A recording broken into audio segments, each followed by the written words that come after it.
Hey folks, Alkers here with a test patch review.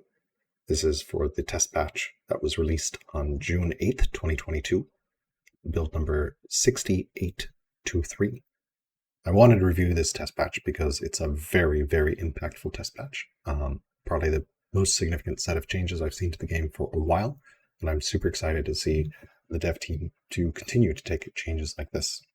I'm going to be going through each of these changes and comparing test to live and discussing each one. So let's get started. First, bonuses which give ambitions now have help text with role-playing mode on.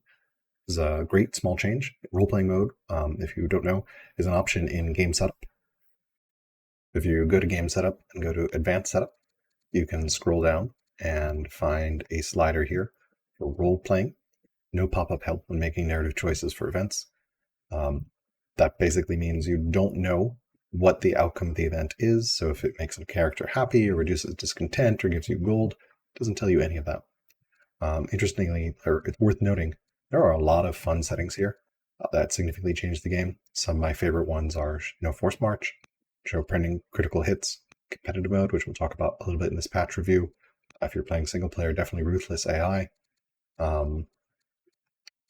Barbarians only can be interesting if you want to play a multiplayer game. I'm playing a game right now that has that setting, and it's quite fun. So there's a lot you can customize. For example, I love turning off Ambition Victory for multiplayer to try to get to more combat. You can also change AI development, AI advantage. So AI development is basically how many cities and technologies the AI starts with. AI advantage is basically does the AI get random, not random, but pretty significant buffs.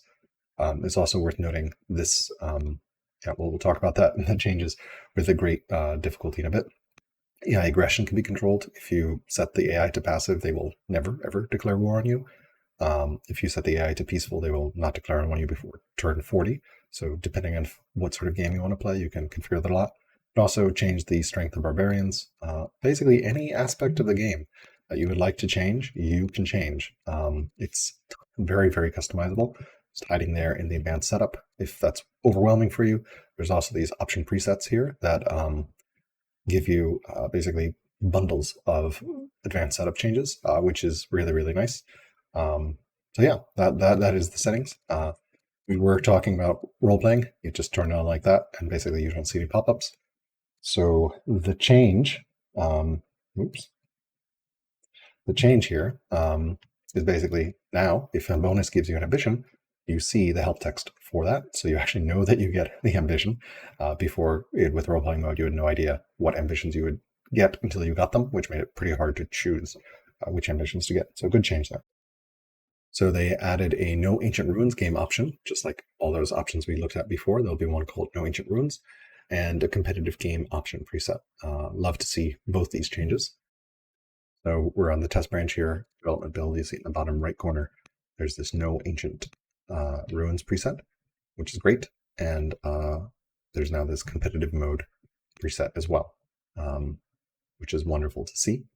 The big change, I think I recommended or asked for a No Ancient Ruins preset, so I'm very happy to see it in the game. I remember having a game where the fact that an ancient ruin spawned a particular location led to an urban tile that let my opponent grab additional space, which let him connect things over the water that I couldn't do.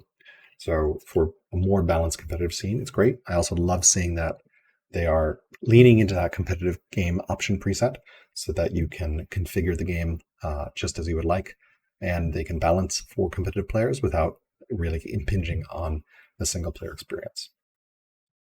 Next, doubled positive religious opinion from holy sites. This is a good change. So right now, religious opinion, I believe, is plus 10 from building a holy site. That's like the religious wonder, Temple of Solomon, etc. So it'll double to plus 20, which is a nice change. Although still pretty insignificant in the grand scale of things, just given how expensive they are to build. For example, here's Temple of Solomon on live. You'll see it says plus 10 Judaism opinion. You can see that we're on live because this is live patch, the founder. I renamed my founder there, and I'm playing Persia for the live patch right now. And the cost is pretty significant to build these. 200 civics, 200 stone. It takes 8 years of a worker. Requires developing culture, requires a Jewish holy city. There's equivalent ones for each other religion. But that 10 is now going to change to 20. So now we're on the test patch. You see test patch the founder, and I'm playing as the hottie on the test patch. So that's a nice change, but I don't really think it's going to be that impactful because this thing is just so expensive to build, and like I feel like it should be like 40 or 50. Like, you've built the Temple of Solomon, that religion should love you. But it is a permanent modifier, so maybe like a base 20 and then a 20 that decays over 20 years as they forget how wonderful you are because you built it. I don't know. I feel like it could be more impactful, but it's still a change in the right direction because 10 opinion was pretty unnoticeable. And in fact, until I read that patch note, I didn't even know it was a thing. Next up, we've got a whole host of law changes. Iconography, vassalage, slavery, and serfdom. All right, let's take these each in turn. There's also a change to exploration that isn't in the patch notes. So we'll start with exploration. Right now, exploration gives you no extra unit consumption when outside borders, and your scouts can move on water. We swap over to the test patch. We'll see that exploration now gives us a movement bonus along a river, as well as that scouts move on water. So exploration is now basically everything around movement. Thematically makes sense. And yeah, epics remains unchanged, it's worth noting. All right, another set of changes here.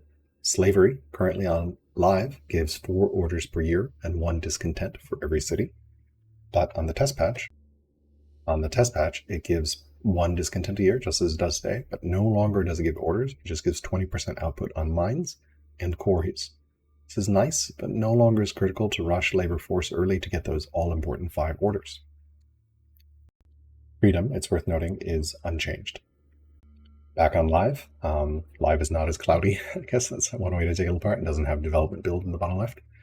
Centralization, currently on live, gives 10 civics a year and plus 20% science on the capital city, which doesn't usually work out to that much because of the way science works in this game.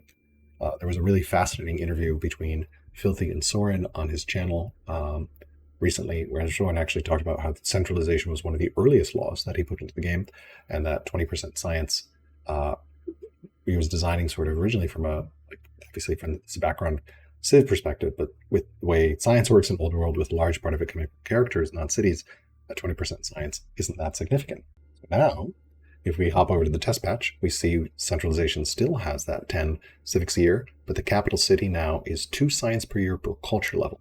So that means as your city gets up to culture, it's going to give 2 science for each culture level. So at weak, it'll be 2. At developing, the next level, it'll be 4. At strong, the next level after that, it'll be 6. And at legendary, it'll be 8 science per year, which is a nice boost. Most cities are probably going to get to, capital cities are probably easily going to get to strong because you're going to want to get that for unique unit. So getting 6 science extra, not insignificant, pretty cool. Certainly better than the minuscule amount you would get from the previous bonus. Next up, we have Vassalage. Currently on live, Vassalage is minus 50% unit consumption. And it's worth quickly talking about what in the world unit consumption is. So every unit has a cost. So if you hover over here, you'll see food, 2 units. This worker takes minus 2 units from food, and this slinger is costing upkeep of 1 stone per turn. So every unit has some sort of upkeep with it. You can always check it in the encyclopedia here. For example, the Cataphract takes 2 training upkeep. Sorry, Cataphract Archer takes 2 training upkeep and 4 iron upkeep.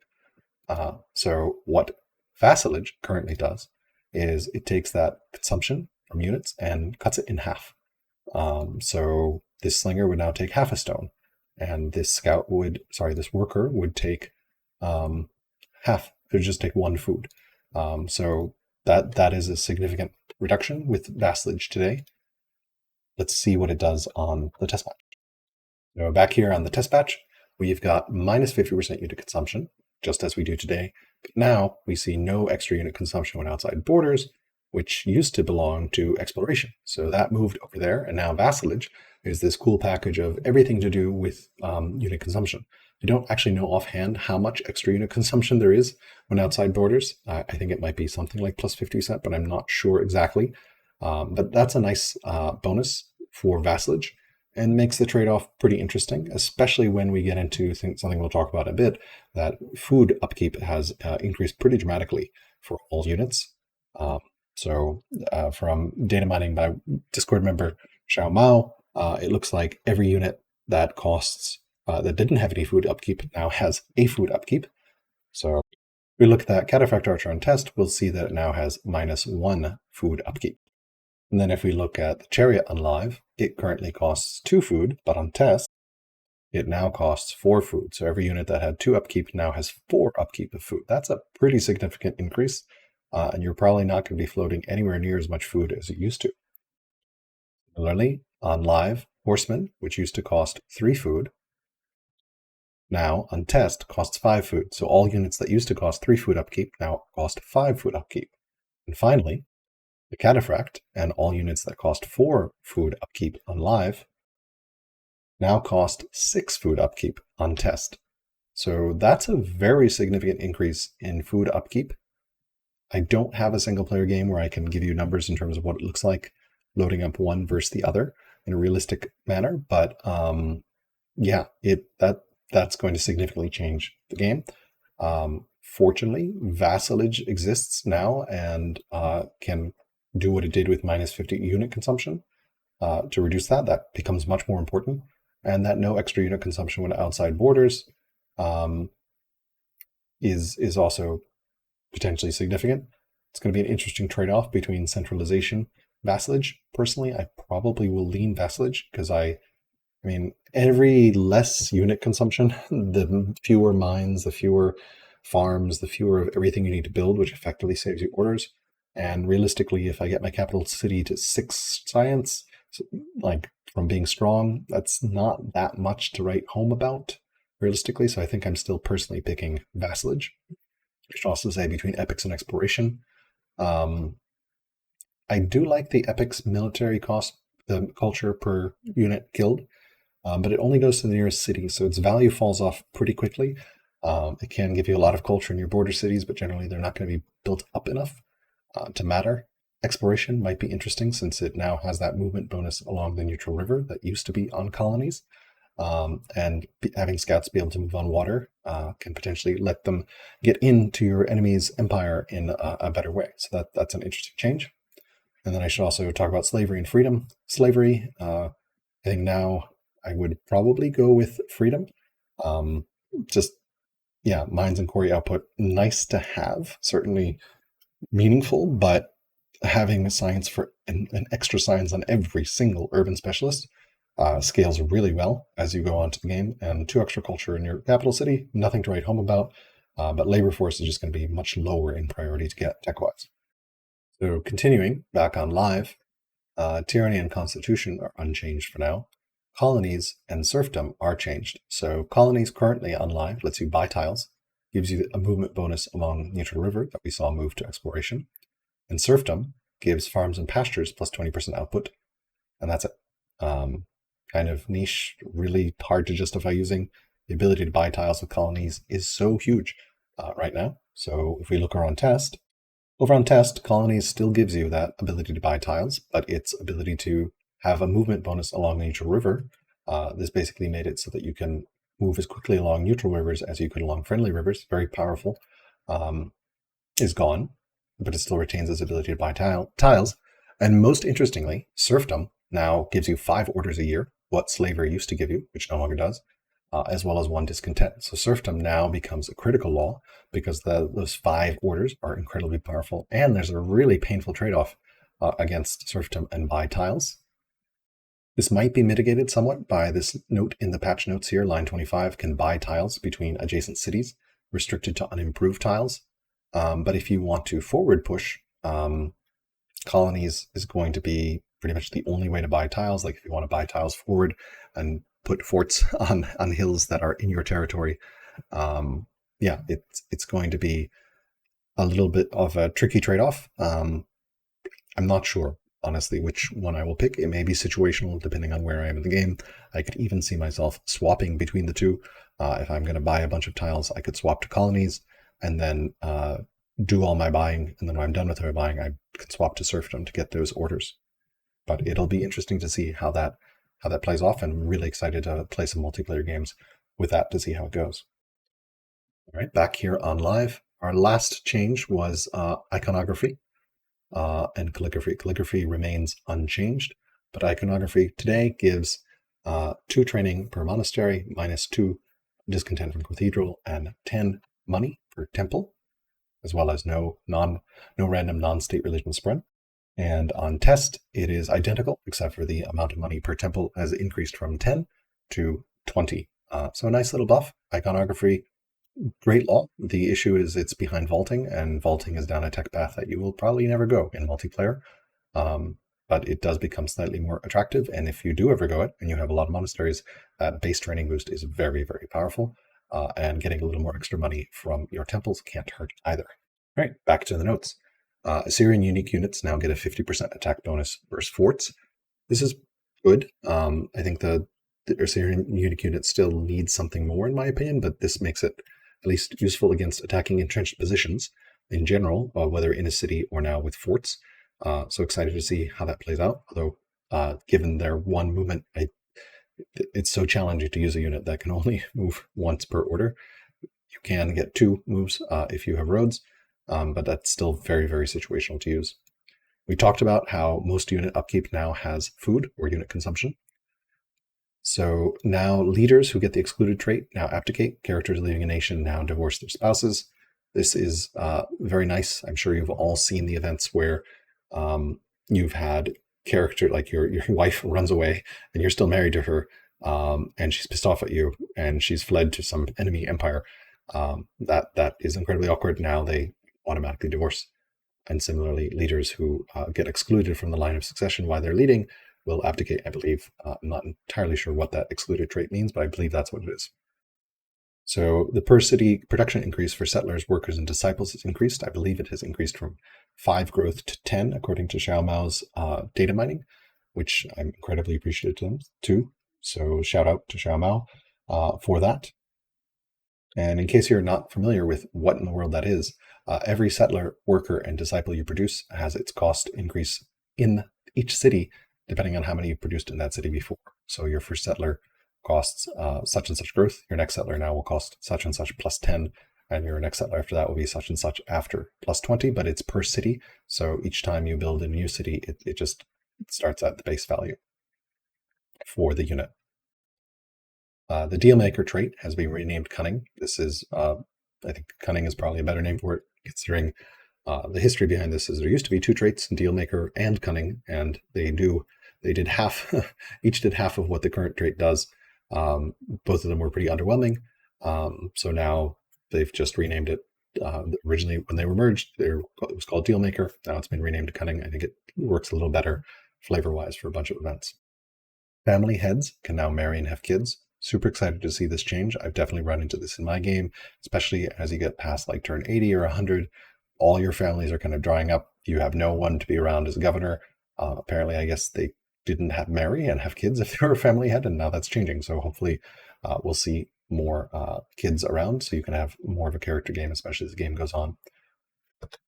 Automatic marriages will only occur after the character is 20. Presume this is the events that prompt you to get married, or marriages with the family heads or within the family. So that way you have a couple turns as a player to, if you want to marry someone when you're 18 or 19, your character is 18 or 19, you can do so.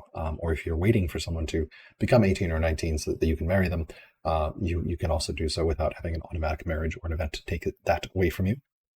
Bisexual trait has been added to the game in a point for inclusivity. You can now change generals without removing them first. This is nice because previously you needed to remove a general, which took an order before you could reassign a general. You can just assign a new general on top of it.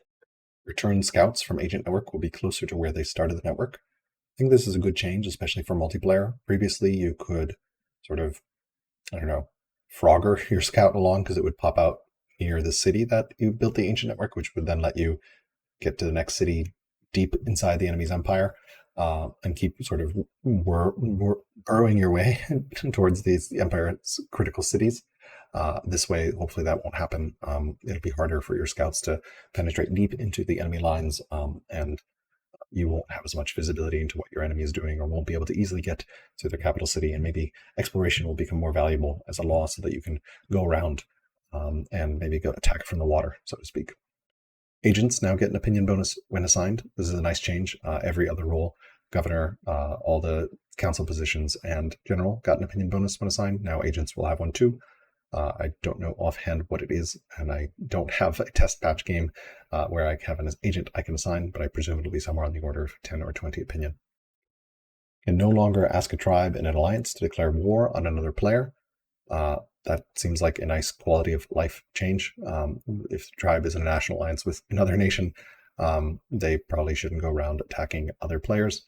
It's just not fun fighting tribes in that way.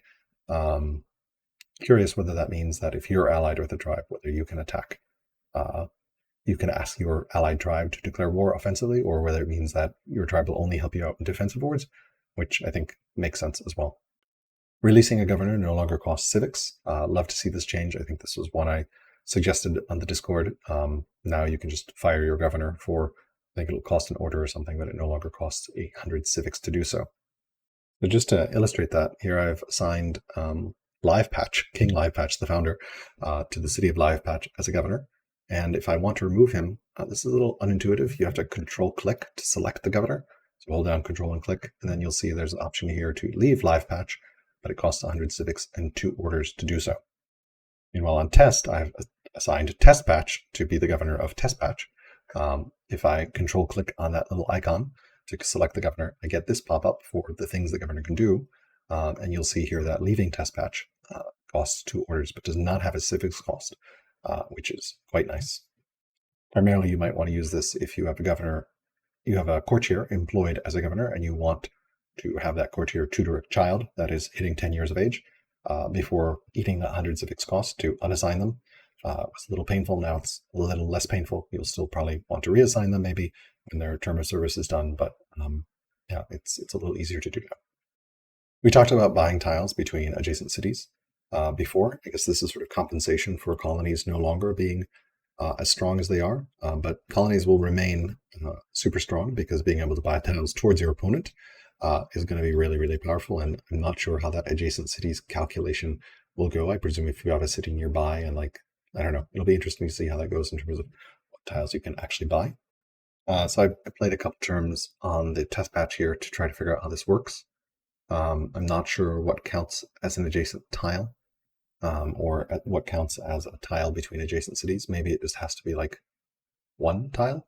I'm not entirely sure because I can't seem to buy any tiles that are between.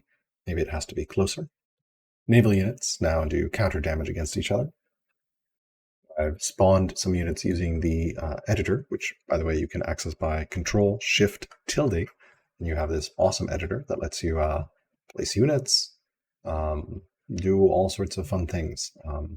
You can edit the map. Really great for just trying to understand the game. I primarily use it actually for just trying to see how units will attack each other. But you can close it by just clicking close. It looks like the counterattack from naval units is, looks like it's just one counterattack. This is Dromon that I spawned attacking. I attacked it and it only countered me by 1. So it looks like just ships now take damage from fighting each other. Seaside maps now always have 2 purely water sides. Presume this was because sometimes Seaside wouldn't quite render one of the sides with water. This way there's water all the way around. Content map has been improved, a pretty vague patch note. I presume it's one of the older map scripts, so they've made it better. So content map has been improved, which is a pretty vague patch note, but we can load up a custom game here on continent. Then if we go into advanced setup and turn on no fog of war, that gives us complete visibility of the map. And then we can now see the entire map once it's loaded up. And it looks like it's a pretty cool, interesting continent map.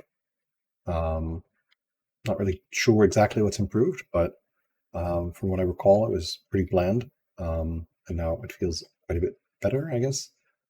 We can just start a new map with all the same settings to see what happens with another map. Then we've generated a new map, and we see it looks somewhat stylistically similar to the other, but you've got a kind of continent. You don't have as much Arctic on this particular continent. So pretty interesting. We want to keep generating that, we can. Now we have a third map here with some more tundra than we had before, but not as much as the first map. So you can sort of see how map generation works. I really advocate doing this to get familiar with what the maps look like, and you can kind of get a feel for them and sort of understand how far apart spawns are and what things look like. It's a really great feature of the game to check out. Turning to patch notes, AI no longer recommends you replace an existing tile improvement. This is great. Removal of a minor annoyance. Now in competitive mode, you can only gift a city to your own team or the team which founded the city. Also a good change. The gift city is pretty open to abuse otherwise. Competitive mode cuts global yields from characters by half. We talked about this earlier. Super excited to see this change in. Really want to try some multiplayer games with this in multiplayer. No longer possible for the non-host player to change the turnstile and timer using keyboard shortcuts. You'll have to go to the menu and presume this is to prevent accidental clicks or prevent like malicious turnstile changing or something like that. Slow it down, basically. And then we've got a bit of more generic sort of notes, improvements to the stat screen. Always love to see improvements there, but not clear what they are. And looking at them in test, I don't see any significant differences. When an MP game is over and surrendered, the map is revealed. The city screen for any city is available. This is nice. Previously, it would require you to have an agent in the city to actually see. Now, if you've lost, you can sort of look into each of your opponent's cities and understand what they did. Adjusted placements of some goals and events and frequencies of events. Okay. Added more conditions where the assassin and other leader achievement can be met. For those of you who love playing, collecting Steam achievements, that was pretty challenging to do. And now it's possible to play Scenario 6 of the Heroes of the Aegean campaign as a multiplayer game. A bunch of awesome UI improvements, which is always great to see. Lobby improvements, tooltips, fonts, ellipsis if it's too long for the foreign city widget, some icons. 8 leaders now display on the nation selection screen, which is nice. Previously you had to scroll. The general's portrait name shows the unit selection panel. Before, if you assigned a general, you'd see the portrait of the slinger here, and then the general would be really tiny over here. Now on test, the general is much larger. It's easier to see that the general is in command of the unit, as opposed to trying to hover over the tiny icon for the general. Attack preview bonuses are now color coded. This is a nice UI change. You now see that the general plus 6% and the hovels 20 defense on the left in the attack preview are coded in green because they are positive. Presumably negative bonuses would be coded in red. Other minor adjustments here. Selecting Learn to Play pre-selects the latest uncompleted scenario. Tooltip locations, silver icon for tutor events. Pick later icon has a new icon. There's a hotkey for the network host to turn off replay data. Various programming changes, some art and some cool new portraits and historical portraits. Art updates that you can actually see like slight color of whatever team is on the mine, owns the mine or the pyramids of the Colossus, which is nice for identifying who owns Wonder. Bunch of localization changes, lots of issues fixed, and then a known issue around vegetation. So it is a pretty significant patch. I am super excited to see how this test patch plays out, especially those changes to laws that I went over in detail, as well as food upkeep, and personally as an MP player, competitive mode with the global yields from characters cut by half with base science training and money yields. Especially those law changes, it's going to totally change up where you research your tech. I need to think about what the new meta will look like, at least from my perspective, since you're no longer rushing for slavery, and you may actually want to go towards navigation. Just thinking aloud here, previously you would want to prioritize labor force, which means you'd want ironworking almost as soon as possible, and labor force probably would want to get stone cutting first. Now navigation is important, but navigation is where serfdom lives, so it's still down the same line. Those 5 orders are nice, but it's probably not realistic to beeline towards navigation because that's a 200 science tech. Whereas, so like you probably want to get some of these earlier, cheaper techs that cost 80. You can get 280 techs before you even get close to that, 2.5 of these before you get that. And you might not roll navigation. probably makes sages a little more powerful, because if you do get labor force early, you have everything for navigation unlocked. Egypt in particular still looks really strong with ironworking labor force pre-unlocked for Egypt, and then their sage, they can found sages and just get navigation for free with serfdom. But yeah, it'll be super interesting to see how things play out. And navigation is definitely way more important in your tech path, which means everyone's probably going to have biremes as well, and potentially, yeah. So yeah, super interesting patch. Excited to see how this plays, and let me know what you thought of this patch review video, if it's valuable, or anything I could do better. I'm still learning how to make YouTube videos, and appreciate any thoughts and feedback. And also want to thank the data mining that Xiao Mao did on the Discord. That was super critical to helping me understand the impact of this patch. Have a good one.